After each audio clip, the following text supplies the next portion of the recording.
into my faith, and a light unto my path. I will hide His words into my heart, that I might not sin against God. Itaas po natin ang ating parang kamay. I pledge allegiance to the Christian flag and to the Savior for whose kingdom stands, one Savior, crucified, risen, and coming again, with life and liberty for those who believe. Tayo pong lahat ay sabay-sabay na umawit ng pagpuri sa ating Diyos na dakila.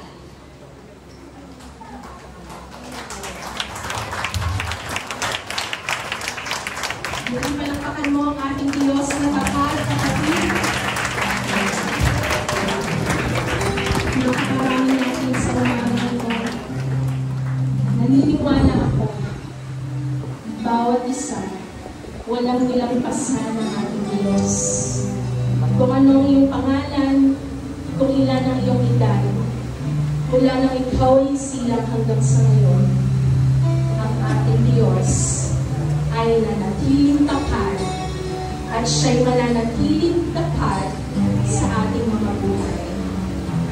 Taas mo ang iyong kamay, ibuka mo ang iyong labi, at tayo ay aawa sa dakilang Diyos.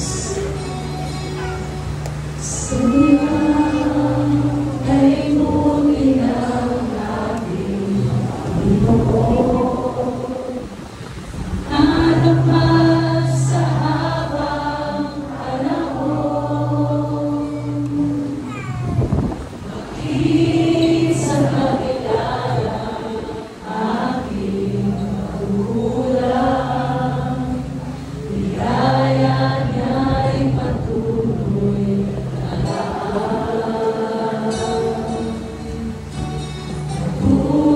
Tulad ng pagsikat ng araw, patuloy siyang nagbibigay ng lahat. Kaya sa puso ko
oh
may now take your seats and prepare your hearts for the Word of God to be shared by one of the students, Brother Arnel Enriquez. Let's give God the best clap offering.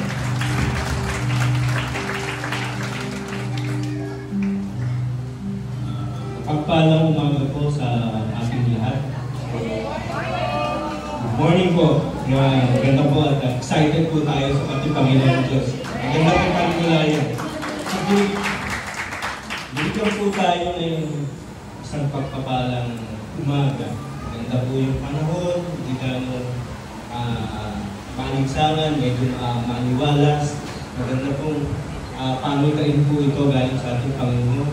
At isa po, malaking pagpapala yung mga magtatapos kasama po ako doon. Siyempre sa culminating activity na. Okay, samahan niyo po ako sa isang munting panalangin. Panginoon, kayo po ang kataas-taasan po sa lahat. Naway pagkalooban mo po kami ng Espiritu Santo para maintindihan po namin ang inyong pinakahiwatig sa aming tatalakayan po ngayong araw na ito. Bigyan niyo po kami ng bukas na puso, bukas na isip, para maintindihan po namin ang mga personal na mensahe po na manggagaling po sa inyo sa ngayong araw. Ito po, ngayon pa lang po, nagpapasalamat na po kami sa mga magiging kahinatnan nitong gawain namin po nito. Ito po ang aming samot dalangin sa pangalan ni Jesus. Amen.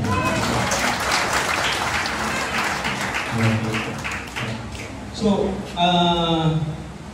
hindi naman po siguro kaila sa ating kapaligiran. Marami pong mga pinagdadaanan ng mundo.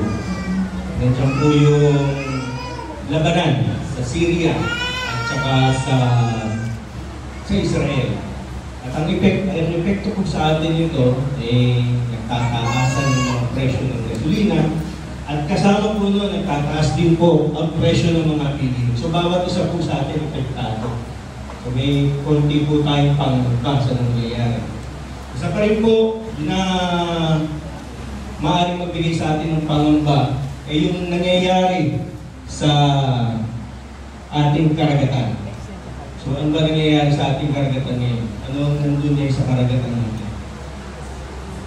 Yung China, napupunta na po dun sa karagatan natin. Medyo pumapasok na po sa ating teritoryo. At nandun din po ang panganib na magkaroon tayo ng conflict with China. Napakalaking bansa po yun. Tapos makikita rin po natin sa balita, tayo pinamumunuan ng iba't ibang tao dito sa Pilipinas. At nakikita rin po natin na minsan, may conflict din po sila. Mayroon pong gustong mag-i-impeach, mayroong huwag i-impeach, mayroong passive. So, hindi nagkakasundo. So, kung nakikita natin sa mga leaders natin po, sa ating bansa, ano pa kaya ang ano natin? Yan yung mga pangmalakihang problema. Tayo rin po, may mga pinagdadaanan ng mga suliranin. Tayo po ay may mga personal na pinagdadaanan na kailangan po natin harapin araw-araw. At ganoon din po ang simbahan. Hindi po madali ang paghikayat ng mga tao na makinig at tanggapin ang mga salita ng Diyos. At yan po ang regular na challenge ng ating simbahan. Kaya sa ganito pong sitwasyon, ang kailangan po natin ay ang bawat isa. Amen? At kailangan po natin palakasin ang ating activity para makalampas tayo sa pang-araw-araw. Kaya kailangan po natin ng encouragement.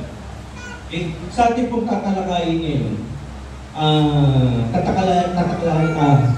pag-aaralan po natin ang buhay ni Barnabas. Pasensya na po, medyo mahirap po tayo sa Tagalog. Okay, tipipili po. Okay. May konti na rin pong kaba. Okay? So, alam naman po, siguro hindi marami dito ang nakakaalam po anong buhay ni Barnabas. At aminin po natin, yung iba sa atin, ngayon lang narinig ang pangalan ni Barnabas. Tama po ba? Yes. Okay. Actually, sa totoo po, kukunti lang talaga ang nasusulat kay Barnabas. Pero siya po ay isang tao na malaki ang na-contribute sa paglaganap ng Kristyanismo. At siya po ay naturingan na isang great encourager. Okay po? So si Barnabas po ay isang Levite galing ng Cyprus. Okay po? Ang totoo po niyang pangalan talaga ay Joseph. Siya po ay original pinanganak at binansagang pangalan Joseph. Pero dahil siya po ay magaling mag-encourage at suporta niya sa simbahan noon o sa mga unang Kristiyano, siya po ay binansagang Barnabas. Na ang ibig sabihin po ay son of encouragement. Okay po? Sa ibang salin po, siya po ay tinatawag na son of consolation. Ganun din ang meaning. Magaling po siya maghikaya. Okay po? So, yun po si Barnabas. Tapos po, pagkati pong pag-aaralan yung kaya po siya tinagurian ng the great encourager. Minsan, pwede po akong bigyan sa Acts 11, 19-26. Okay. Nasusulat po dyan. Ito po, those who have been scattered persecution, I think 19 na po. 19-26. Those who have been scattered by persecution that broke out when Stephen was killed, traveled far in Phoenicia, Cyprus, Antioch, and spreading the word of God. So makikita po natin na yung pagkamatay ni Stephen. Si Stephen po, actually po, pagkatapos pong mamatay ng Kristo, siya po ay isa doon sa talagang nagpupursige na ipahayag ang magandang balita sa tungkol kay Kristo. At alam naman po natin ng mga panahon na yun, maraming kalaban na nagpapahayag ng ganito. To the point na siya po ay nahatulan na mabato, mamatay sa pagbabato. Kung maalala niyo po yung previous sharing, I think it was with Pastor Henry last week, yung natatandaan niyo yung babae na sentence na batuhin hanggang sa mamatay dahil siya ay nahuli nangangalun niya. Okay, almost the same po ito. Ito, ang issue naman po sa kanya, siya ay nagpapahayag ng salita ng Diyos. At siya po ang lumalabas na unang martir. So, siya, nakita ng mga Kristiyano ng panahon na yun na namatay. Ang isa sa magagaling nilang leader. At ang nangyari po ay nag-disperse po. Nagkahiwa-hiwalay ang mga Kristiyano. Napunta po yung iba sa Phoenicia, Cyprus, at Antioch. Pero, may nilayo ng Diyos, bakit nangyari yun? Yung sa pangyayari po yun, lalong lumaganap ang Kristiyano. Bakit po? Hindi lang po nag-iwa-hiwalay yung mga Kristiyano. Nagbalita rin po sila sa pagkakahiwa-hiwalay nila. So, lalo silang kumalat. Okay? Sa susunod na talata. Some of them, however, went to Cyprus and Cyrene and went to Antioch and began to speak to Greek and telling them the good news about the Lord. So, ibig sabihin, pati mga Greko, ang Greko, hindi sila Kristiyano. Nagnatatandaan nyo, ano ba yung mga Diyos ng mga Greko? Ano ba yung Zeus, di ba? Ano yung mga napapanood natin sa cartoon? Yun yung mga Diyos ng mga Greko ng mga panahon. Hindi ang ating Panginoong Diyos, hindi si Kristo, hindi ang banal na Espiritu.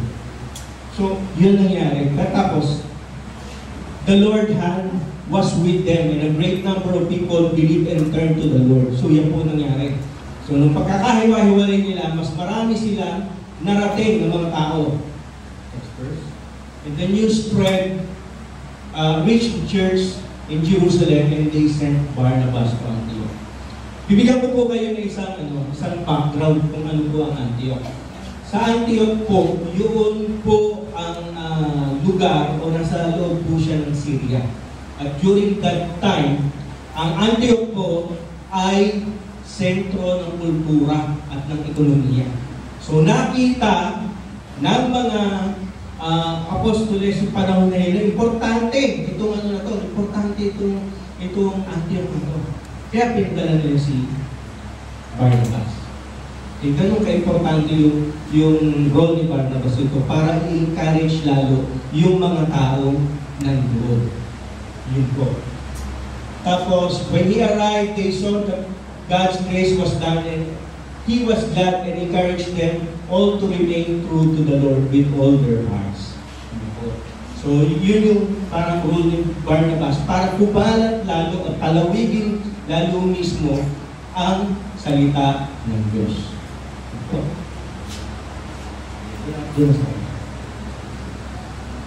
So, bakit si Barnabas? Bakit ba siya ang pinadala? Actually, si Barnabas po, isang nasusulat po sa kanya, nagbenta siya ng sarili na lupa. Tapos yung pinagbentahan nun, yun ay ipinondo niya sa mga apostoles. So he was a good man. Pero mo, sino po rito ang kayang ibenta ang kanyang lupa at ibigay sa simbahan? Taas po yung kamay. Nakaya ni Barnabas yun. Nakaya niya yun. Ibinigay niya sa church. Ganun kaganda, kabukal ang loobe ni Barnabas. So bakit ano ba ang characteristic ni Barnabas? So nakalagay dito, he was a good man. Proven ang po yan. He was a good man. Full of the Holy Spirit and faith. Yan po yung tatlong characteristics na pag-uusapan natin kung paano maging great encourager. So, ang una pong sinabi nun is a good man. At pangalawa, full of the Holy Spirit and full of faith. So, kayo ba ay may encourage sa isang tao, alam niyo na hindi mabuti ang kalooban? Hindi, diba? So, maganda talaga na dapat maayos ang kalooban nito. And, ang kailangan po natin dito, pasensya na po, makikinig po ba kayo dun sa taong mas sama ang kanyang gawain? Wala po akong makita maganda-gandang word para i-reverse yung mabuti, hindi masamang tao. Pero masyadong harsh naman ata, wala naman totally na masamang tao. Pero makikinig po ba kayo sa encouragement ng isang tao na alam nyo hindi mabuti ang ginagawa? Bawa, mag-encourage kayo nung sa tao, sa sisibulan nyo, alam nyo, sa church namin, maraming magaling mambudol. Gano'n ba dito ka? Mambudol. Okay. Tapos, maririnig na sa inyo, pero sumama ka sa amin sa church. Sasama ka pa ba? Ang daming nagbubudol doon. Yun yung maririnig sa inyo. Oy, alam mo sa church namin, maraming chismoso, tsaka chismosa. Kasama ka doon, gusto mo. So, sige, sama ako dyan. Makikichismis ako. Di ba? So, ano yung good? Kailangan good ang lumalabas sa akin para ma-encourage tayo. You have to be a good man. Okay? Yun yung first. Another thing, another example. Alam mo, parang walang solusyon ang problema ko. Pero, liga, lapit ka sa akin, ipag-pray natin yung problema mo. Paano yun?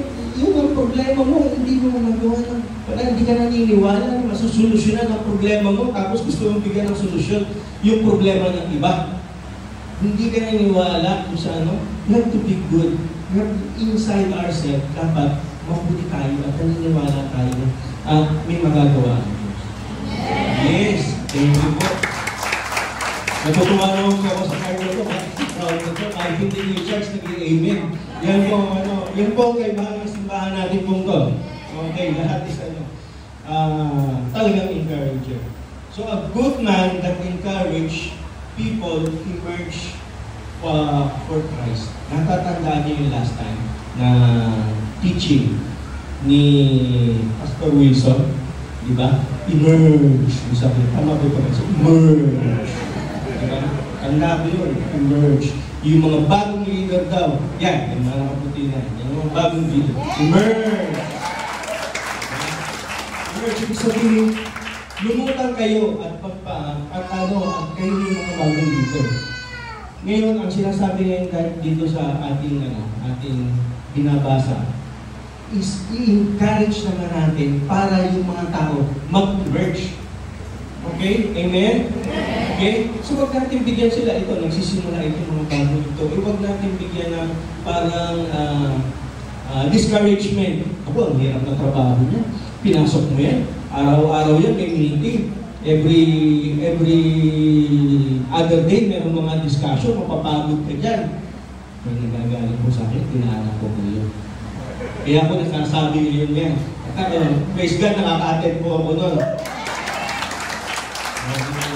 Kasama ko lang po ang aming, hindi ko pa palang kapilala. Ako nga pala po si Arnel at ako po asawa ng Sister Gemma.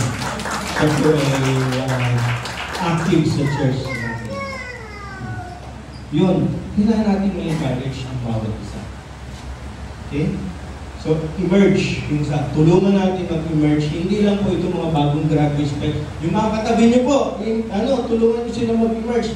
Kasi, ang totoo po, ang leader po is not a position. Leadership is not a position. Ang leadership po is someone who can influence ng maganda ang bawat isa. Kung ang pagkakatayo ko po ito ay na-influensahan ko po kayo para gumawa ng maganda, well, right now, I'm a leader. At ganoon din po sa pagkakaupo ko din. At nakikita kayo nakikinig. At yung ibang tao ay nakikinig din. Yun, na-influensya po kayo ng maganda. Leader po kayo ng panahon na yun. Ito.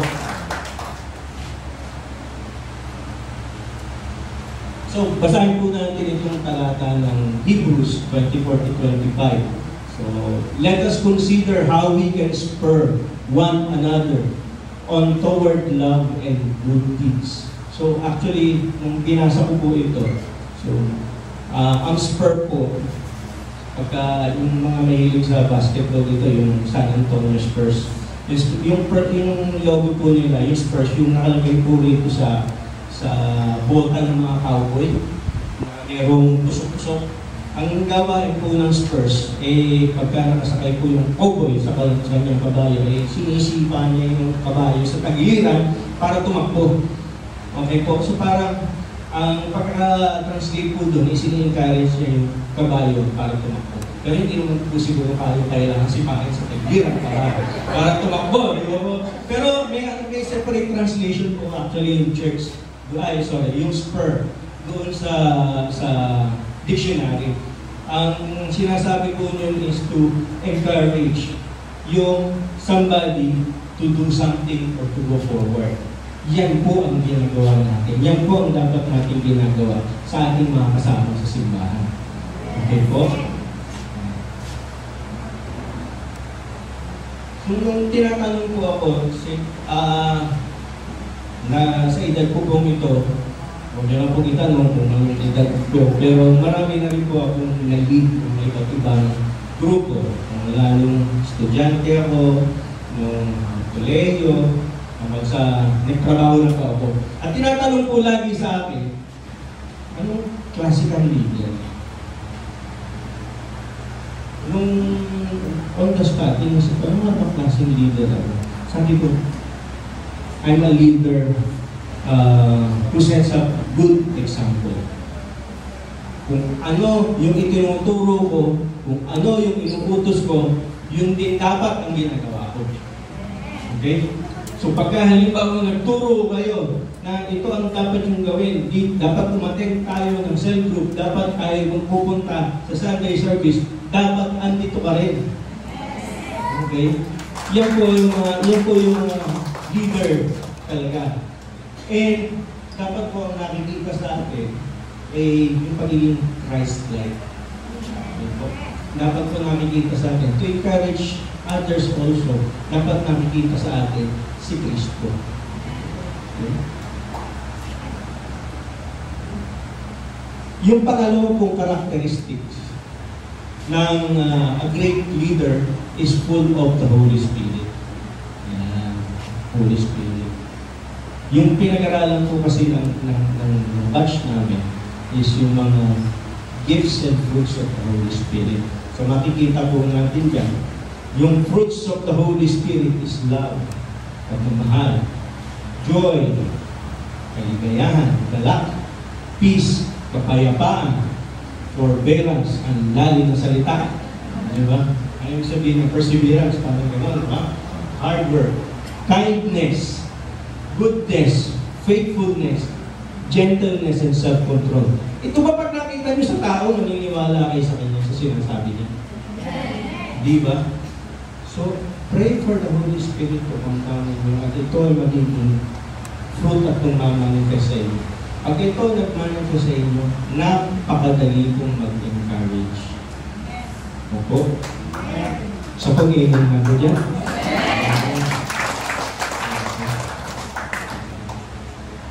So, another characteristic of a great encourager is somebody who was full of faith.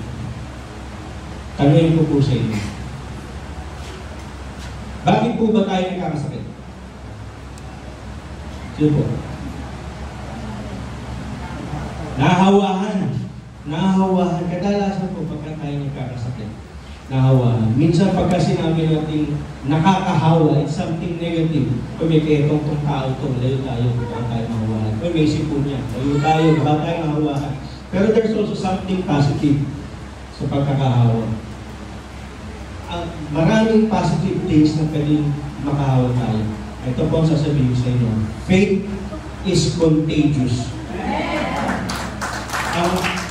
Kung pagkakayo po may faith at napapaligiran kayo ng tao at nakikita po sa inyo na kayo may pananampalataya sa Diyos, di lalaon.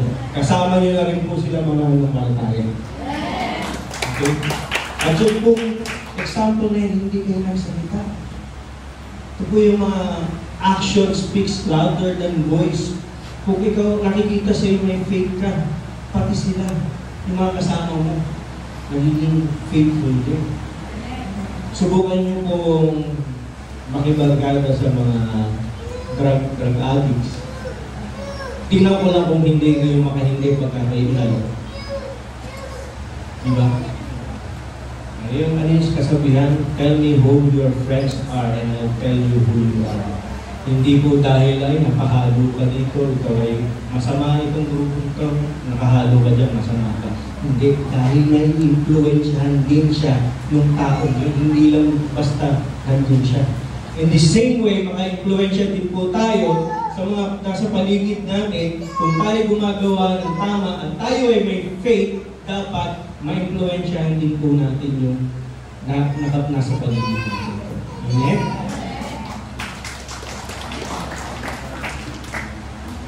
Yan, nakalagay po dito, I long to see you so that I may impart to you spiritual gift to make you strong. That is that you and I mutually encourage each other. So yun po ang sinasabi mo sa talata po niya. Yan po yung sinasabi na contagious nga po yan. So mutual po ang so totoo lang po, hindi nyo kailangan lumapit sa isang tao at bulungan siya. Hindi ka sumama ka dito sa amin. Nakita lang sa inyo na may nangyayari sa inyo sa pagsama-sama nyo sa activities ng church. Kasama na po yan.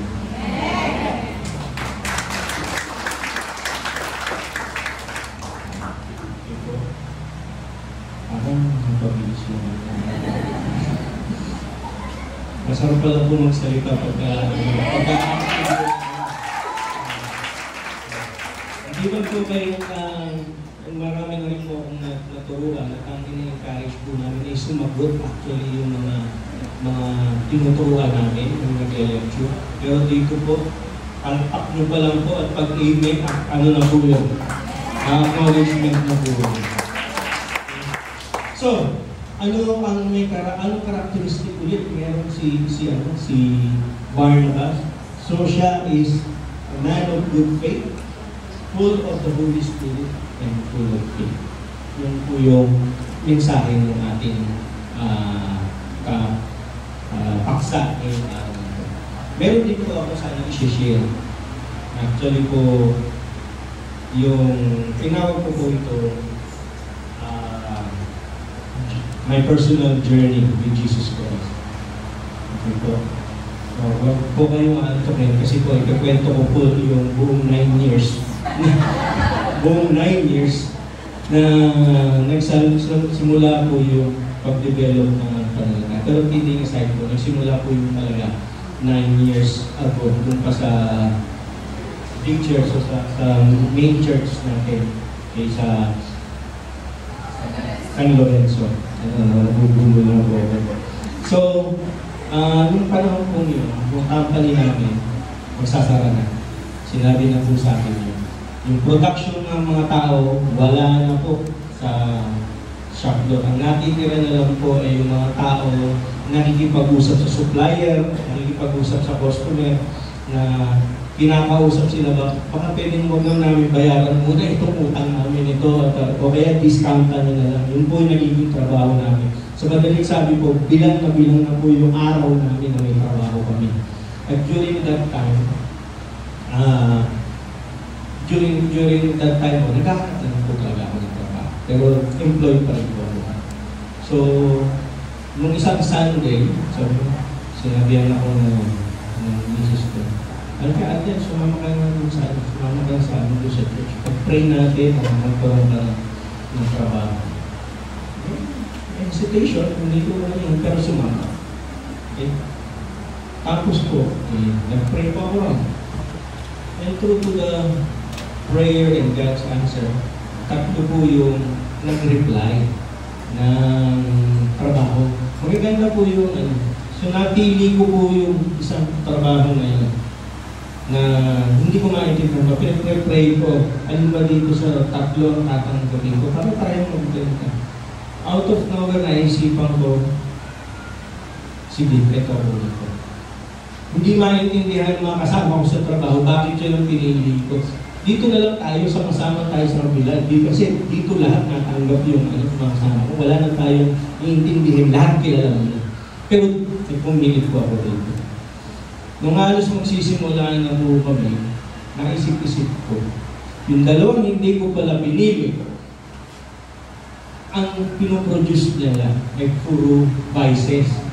Puro, tawag dito, bisyo. Yung isa, nagmamanufacture ng alak. May bago silang produkto na dadalhin dito at silang nagmamanufacture. Yung isa naman, Japanese company, sigarilyo naman. Okay? Buti na lang talagang hindi ako marunong mag-sigarilyo, hindi ko may endorse yung sigarilyo na yun. At tumigil na rin po ako sa pag-inom. Yung pala may purpose sa akin ng Lord, bakit doon ako dinala? Hindi ko i-endorse ko ng mga tao ko. Okay? So yun po, so nakita ko may purpose na Lord sa akin. That's one. With the encouragement of my wife na mag-pray sa akin. Hindi lang po doon natatapos. Sabi ko sa inyo, mahaba ito. Marami po akong nagiging problema doon sa trabaho. Ang gawain ko po, bago ako pumasok, siyempre may goodbye kiss mo ng ganyan. So, gugulong ako. Pag-pray mo naman ako, may pinagtataaran ako sa trabaho. Sabi ko sa akin, mag-pray ka rin. May simple encouragement. Minsan mag-text ako, may kong problema rito, pag-pray mo naman ako. Yes, pag-pray kita. May mga emoji ba tawag na may pag-pray na ganyan, papadala ka lang, mag-pray ka rin. Pray mo naman. Encourage siya mag-pray. At sa mixing salita po, lahat po ng problema yun ay napagdaanan ko, bigyan namin ng solusyon sa kumpanya. Sa totoo lang po, kasi po, hindi ko alam kung ito'y tama, pero kadalasan po, pagka may problema ako sa opisina, ang ginagawa ko po, parang tinetext ko si Lord. Ano yun? Siyempre, kadalasan communication, pero tinetext ko dun sa account ko. Lord, may problema ako. Tulungan mo naman ako dito. Alam ko, ikaw makakatulong dito. Pagka yun po na-solve, totoo po ito pag yun na-solve, nagre-reply ba ako, Lord, ang galing mo talaga, na-solve ka naman. Nasa mga problema, na-solve ka natin. Ganun po sa punto. Kaya lang makikita nyo, kung yung sinend ko, parang sinend ko rin sa sarili ko. Ina-assure ko na parang siguro, prayer ko kay Lord yun, nilagay ko sa text. Okay? So, dalawa pa lang po yun. 9 years po pag-uusapan natin. Okay? Yung kung minsan namang nakasama ko yung mga church, some church, active church member, Kasi kasama po siya dyan, isa po siya sa active na kasama po yung ibang pastor, leader ng church. Siyempre, tatakot ako, hihilahin ako doon. Ano na ako doon sa mga grupo na ito na araw-araw talagang active, baka hindi ako makapagbigay ng tanong. So, pinakilala ako. Marami pong pinag-usapan, pero hindi po ako sinabihan na sumama ka sa amin. Ano sinabi? In due time. In due time. So, iniisip-isip ko, ito ba yung form na encouragement? So, there was also encouragement. In due time. Ano din, magiging part din ako ng simbahan. Isa pa, isang pastor. Mahilig alam niyo yung altar call. Kaya ba, sino ang nangangailangan dito ng kidding aside, nangangailangan dito ng panalangin? Request ko po pupunta sa harap at ating panalangin. At sinasabi niya lagi ko, ang panalangin ko po is lahat ay makalapit sa ating magpunta dito sa ating call. Lagi naman may naiiwan kailan nila. Sa puwakusan na iniiwan. Siguro dito, hindi lang tayo pa-altar ko. Pag nagpunta kayo dito, wala nang space. Sa totoo lang, siguro sa hindi pure, hindi dalisay ang aking puso ng mga panahon na yun. Hindi ko bibigyan ng benefit na magpunta ako ng pastor na ito. Ito, layaw lang niya. Gusto niya maging successful yung sarili niya. Pero, continuous ko rin. Call. Altar call. At nasabi, mukhang may tinamaan pang naata ako. Meron ako mga pinagkandasal ng ilan dyan na gusto kong makita sa harapan. Alam niyo po, minsan, kahit di nakatingin sa akin, tingin ko sa akin nakatingin. Okay? Hindi po ako nag-altar call. Hindi po ako altar call po yun. Pero, ano po gayon? Hindi po ako nasa altar call, nasa altar po mismo ako. Ano po? Ganyan po mag-work ang Panginoon. And hopefully, kung makikita niyo po, actually marami pa rin po ako pwede isingit yun sa 9 years na yun pero namili lang po ako ng iba. Lahat po yun ang mga nangyari po is small bits of encouragement.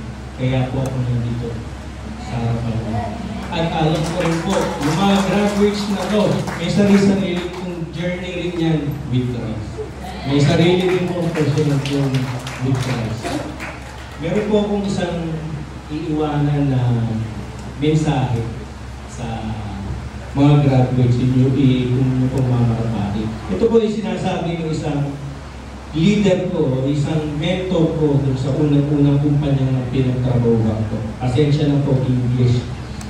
Hindi ko na rin po nalalaman na puro Tagalog na po ang sinasabi ko. Okay, ang sabi niya is, he who graduates today, sino mang nagtapos kay araw na ito, stops learning tomorrow, tumigil na mag-aral kinabukasan, is uneducated the day after, ay mangmang sa ikalawang araw. Okay, so tayo po ay gumagawin ngayon. Huwag po tayong tumigil sa pag-aaral. Yung mga sinasabi. Para tayo lang yung magyapon. Okay po, ano ibig ko sabihin huwag tayong tumigil na mag-aaral? Hindi lang po sa schooling.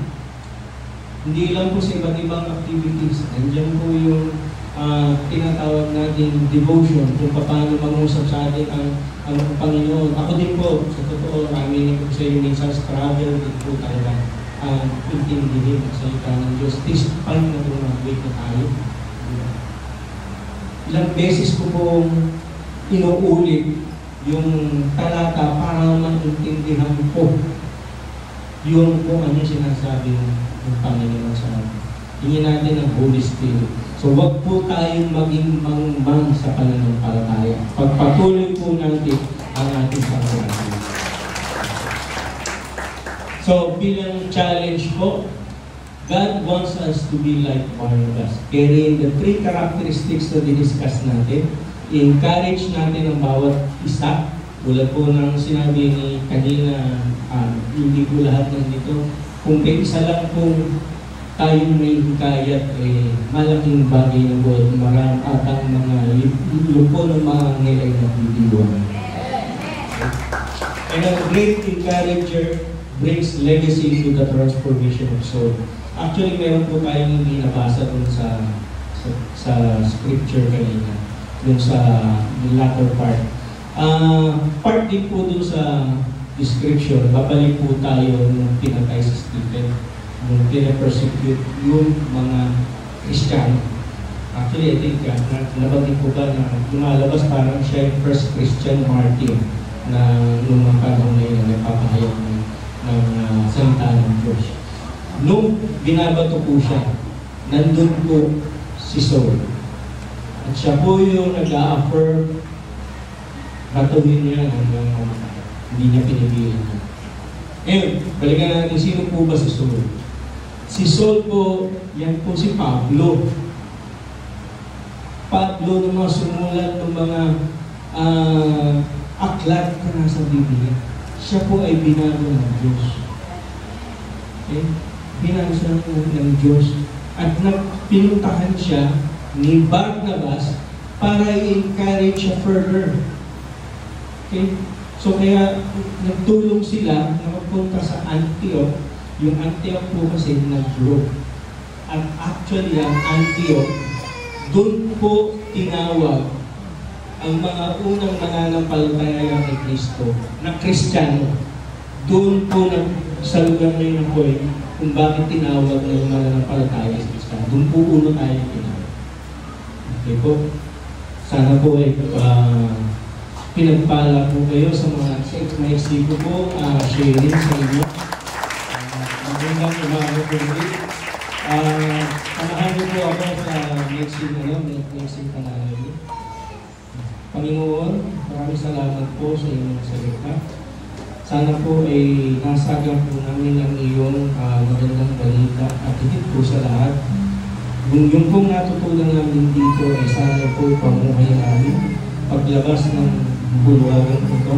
At sana po na maging great encourager po dito kami katulad ni Barnabas na mayroong na may magandang loob, puno ng Espiritu Santo at may malakas na pananampalataya. This we ask in Jesus' name. Amen. Amen.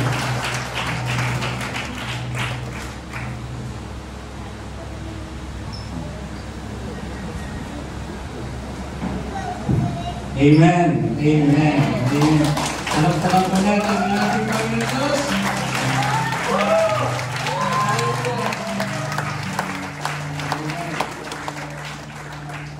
Bigyan na ng jacket yan. Bigyan ng Diyos. We're so blessed. Actually, Brother Renan po is answered prayer. Amen. Amen. Angkop po sa ating pinag-usapan. Ang bawat isa po sa atin, talagang po encouragement sa isa't isa. Bagamat nagkakatampuhan po tayo, at the end of the day, encouragement po sa isa. Tingnan po natin Hebrews chapter 10, verses 24 hanggang 25. May sinama po aking sasabihin sapagkat we're truly blessed dun sa senior Brother Renan. Sabi po na sikapin natin kisingin ang damdamin ng bawat isa sa pagmamahal sa kapwa at sa paggawa ng mabuti. Huwag natin kaliligtaan ang pagdalo sa ating mga pagtitipon dahil ginagawa sa ilan. Sa halip, palakasin natin ang loob ng isa't isa, lalo ngayong nakikita natin malapit na ang araw ng ating Panginoon. At itong bagay ang sinabi po dito una, gisingin ang damdamin ng bawat isa sa pagmamahal sa kapwa at sa paggawa ng mabuti. Ngayong umaga po ay nagising tayo sa salita ng ating Panginoon. Pangalawa po, huwag nating kaligtaan ang pagdalo sa ating mga pagtitipon gaya ng ginagawa ng LAN. Nagtitipon tayo every Sunday. Every week sa ating Bible study, nagtitipon tayo. Hindi lamang para magkita-kita tayo, magpalakasan sa isa't isa. Kung lalo mas lalo natin makilala ang ating Panginoon Diyos. Pangatlo, ang sabi po ng palakasin natin ang loob ng isa't isa, lalo na ngayon nakikita natin malapit na ang araw ng ating Panginoon Diyos. Patuloy po tayo magpalakasan ng loob. Actually, sa Kristiyano, hindi lang po lakas ng loob ang meron tayo. Alam niyo meron tayo? Hindi lamang lakas ng loob, kundi lakas ng nasa loob natin at yun ang banal na Espiritu. Lagi po tayo magsalita ng magagandang bagay. Kung meron mang pangit, huwag po natin itago. Talagang pangit, pero meron pong gagawin at paraan ng ating Panginoon Diyos kung paano tayo magsalita ng maganda to encourage one another. One of the most encouraging acts, isa daw po sa isang nakaka-encourage na ginagawa ng tao at malalaman mo ng tao ito ay talagang bibigay ng encouragement ay to move just one person to know God. Yung meron kang makita na isang tao na mas lalong nagiging uhaw na makilala ang ating Panginoong Diyos, ibig sabihin niya, nakipag-encourage ka na. Bawat linggo po, I would encourage you today. Bawat linggo po, kung meron kayong katabi ngayon, the next week, encouragement po sa inyo. Hanapin niyo po kung nandinig ulit. Kung sakaling mang nakita niyo na wala siya, hanapin po natin an encouragement, encourage them na bumalik dito. Sa amin po mga pastor, bawat linggo na makita namin kayo bumabalik, grabe po yung pagbibigay niyo ng encouragement sa amin para po kami magpatuloy. Amen. Amen. Pero minsan ay meron po mga pagsubok, nangihina tayo na nangihina po yung ating katawan. Ayun po lingkod na hindi na po bumabata, naroon po akong nararamdaman. 3 years, magre-retire na po. Pero napakabuti ng ating Panginoon Diyos sapagkat sa kabila ng kahinaan, humihina ang aking katawan, pero lumalakas ang aking espiritu. Yan po ang sinabi sa 2 Corinthians chapter 4 verse 16. Ang sabi po dyan sa 2 Corinthians chapter 4 verse 16, hindi kami nasisiraan ng loob kahit na humihina ang aming katawang lupa, patuloy namang lumalakas ang aming espiritu araw-araw. Amen. Huwag po kayong bahala kapag po parang napasin niyo na everyday parang nakakaramdam kayo ng sa kasukasuan niyo, may mga tumatas na po yung high blood niyo. Huwag po kayong bahala sapagkat humihina man ang ating katawang lupa, sinabi dyan, patuloy namang lumalakas ang ating espiritu araw-araw. Amen. Bago po magtapos, ito po ang gusto kong sabihin sa inyo. In addition sa sinabi po ng ating kapatid, lagi po nating isipin, lagi po tayong manampalataya na sa ating Diyos nagmumula ang lahat ng kalakasan ng loob. Sa ating Panginoon Diyos naman tayo, sa lahat ng pagkakataon, we can depend on our God to strengthen us. Romans chapter 15 verse 5. Pinagkaloob ng Diyos na siyang nagbibigay sa atin ng katatagan at lakas ng loob. Ang Diyos ang nagbibigay sa atin ng katatagan at lakas ng loob. Walang sino man ang makapagbibigay sa atin ng katatagan at lakas ng loob, kundi ang ating Panginoon Diyos. Meron po kayong narinig na tao, narinig ko si Brother Arnel, narinig niyo po kami nagsasalita dito sa harapan. hindi po sa amin nanggagaling ang inyong lakas ng loob, kundi sa ating Panginoong Diyos lamang. Siya ang tunay pinagbubunan ng lahat ng kalakasan ng loob. Siya ang nagbibigay sa atin ng katatagan. Hindi mo tayo mumuhay na dahil tayo po ay parurusahan lamang, kundi tayo sa tayo pinili ng ating Panginoong Diyos. 1 Thessalonians chapter 5 verse 9. Ang sabi po dyan, hindi tayo pinili ng Diyos upang parusahan, kundi upang iligtas sa pamamagitan ng ating Panginoong Jesucristo.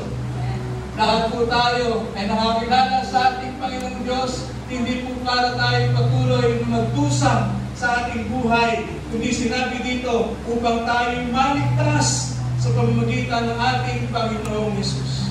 Verse 11, dahil dito, palakasin nyo ang loob ng bawat isa at magtulungan kayo tulad ng ginagawa ninyo ngayon.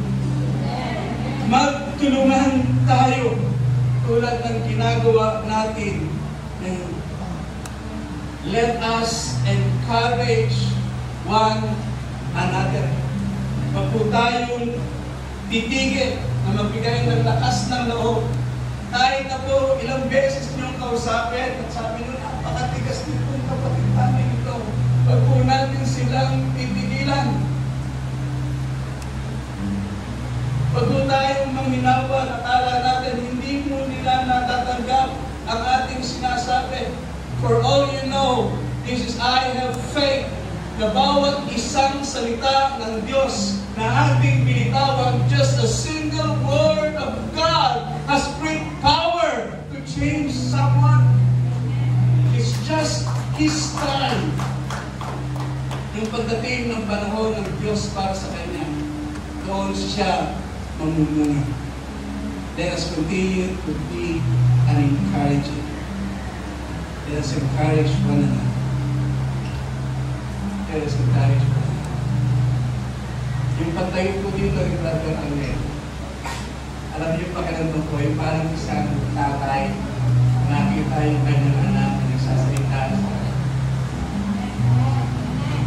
Yung kasiyahan ng isang tatay na nakita yung kanyang anak maakyat sa stage at tumatanggap ng parangal galing sa tao, ang aking po kasiyahan, lalo higit ang ating katuwaan na makita kung bawat isa po sa atin dito, wala po itatawid. Kaya po natin na makyat at magbahagi ng salita ng ating Panginoon Diyos. Hindi po sinasabi dito ang pinag-aralan, hindi po pinag-uusapan dito ang estado ng buhay. Hindi ang pinag-uusapan dito, bawat isa po sa atin ay mayroong Diyos sa ating bigyan po natin ng dahilan ang bawat isa na lalo tayong magpatuloy. Do not give reasons for others na tayo tumigil. Alam niyo, pag sinabi niyo na ako, ayaw ko nang maglikod kasi yung akin namang mga tao na ini-encourage, hindi naman sila sumasama. Hindi na rin ako sasama. Huwag niyo pong gawing dahilan ang ibang tao para tayo tumigil. Sapagkat walang dahilan ang ating Panginoon Diyos para tumigil para sa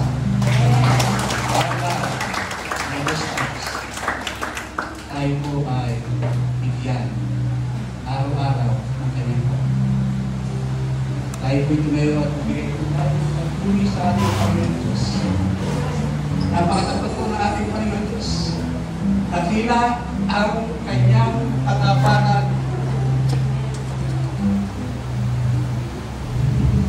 Kulang po marinig ang awitin ito. I just want to live my spirit and just worship God. Ito po yung gusto natin Panginoon Diyos. Dakila po ang ating Panginoon Diyos. Let's worship God.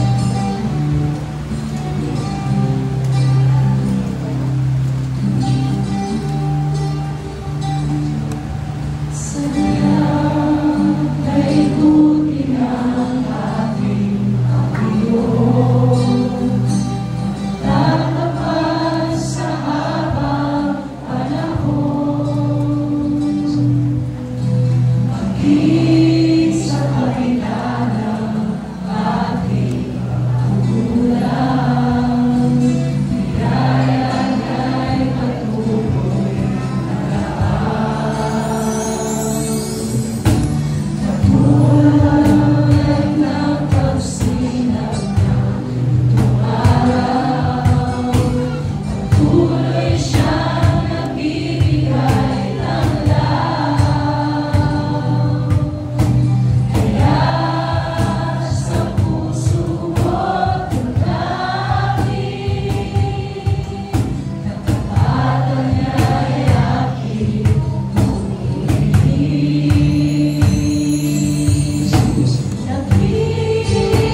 Diyos na ikaw ay buhay. Ikaw ay mapagmahal. Ikaw ay tapat. Sa iyong mula ang kagalingan. Hindi mo kami niiwan. Hindi mo kami pinababayaan. Ikaw ay Diyos na buhay. Ikaw ay Diyos na nagmamahal. Lahat po kami, Panginoon Diyos, naniniwala. dahilan kung bakit kami ay magpapatuloy sa bawat araw na magbibigay kami ng kalakasan na loob sa bawat isa. Maraming salamat po kami. Tunay na ikaw, kasama po namin sa bawat araw. Hindi mo kami iniwan, hindi mo kami pinabayaan. Muli ikaw, Diyos, maraming salamat. Yung Holy Spirit, Banal na Espiritu, ang sabi po sa iyong salita, bagamat nangihina ang aming katawang lupa, ay lumalakas ang Espiritu sa aming Panginoon Diyos. Hallelujah! Just pour out your Holy Spirit sa amin po, Panginoon Diyos, na kami po ay maging malakas, na magbibigay ng lakas na loob sa bawat isa. Salamat, Panginoon Diyos. We thank you for your grace. We thank you, Lord God. Salamat po, Diyos. Maraming salamat sa pangalan ng aming Panginoong Jesucristo, ang aming Diyos, ang aming tagapagligtas, ang aming tagapagpugitan, ang Diyos na buhay na nagpipilito sa amin. Ikaw lamang Diyos, ikaw lamang Panginoon Jesus, ang Banal na Espiritu. Maraming salamat. Salamat, Panginoon Diyos. In Jesus' name, Amen. Amen. Amen. Ako po bawat isa.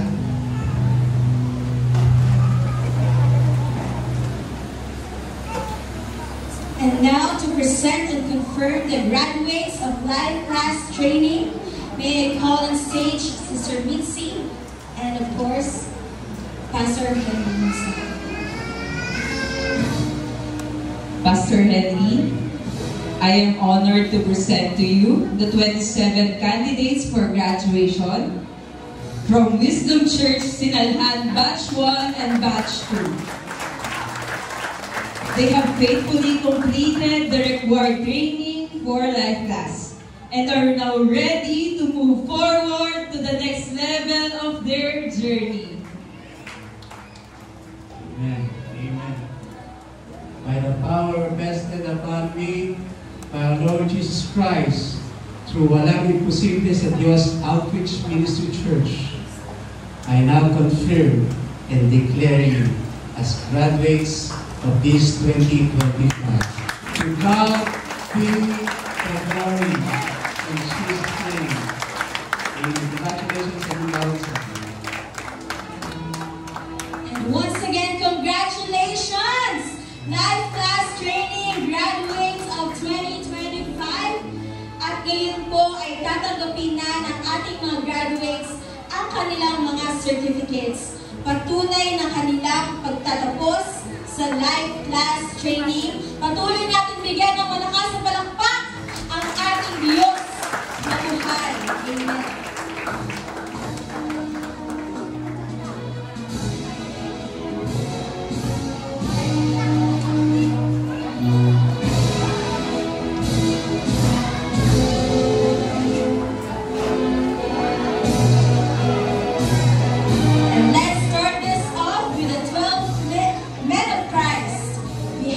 Boy, Raquel, and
female